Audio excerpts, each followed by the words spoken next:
ఈరోజు దేశంలో రైతుల గురించి చాలామంది మాట్లాడుతూ ఉన్నారు. కానీ మొట్టమొదటిసారి ఈ దేశంలో రైతుల బాధలు తెలుసుకున్న తర్వాత, ప్రత్యక్షంగా వారు పాదయాత్రలో చూసిన తర్వాత ఉచిత కరెంటు ఇవ్వాలని ఈ దేశంలో ఏ నాయకుడు ఒప్పుకోలేదు, ఏ ముఖ్యమంత్రి కూడా ఒప్పుకోలేదు.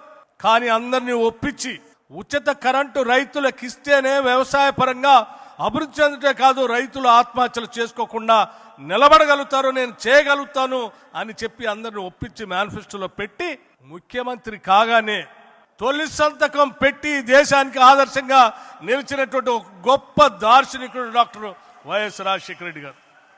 చాలామంది పేదవాళ్ళు చదివించాలని తల్లిదండ్రుల కోరిక, చదువుకోవాలనేటువంటి బిడ్డల ఆశ, ఆర్థిక పరిస్థితి అనుకూలించకుండా దూరంగా ఉన్నటువంటి బిడ్డలందరినీ తీసుకొని నేనున్నాను మీరు చదువుకోండి అని చెప్పి ఫీజు రియంబర్స్మెంట్ తీసుకొని ఈరోజు ప్రపంచవ్యాప్తంగా ఐటీ సెక్టార్లో తెలుగు వాళ్ళు అమెరికా నుంచి అనేక దేశాల్లో ఈరోజు CEO స్థాయిలో ఉన్నారంటే అది కేవలం ఆనాడు డాక్టర్ వైఎస్ రాజశేఖర రెడ్డి గారు తీసుకొచ్చిన ఫీజు రియంబర్స్మెంట్ వల్లనే అన్న సంగతి మనం ఎవరు మర్చిపోకూడదు.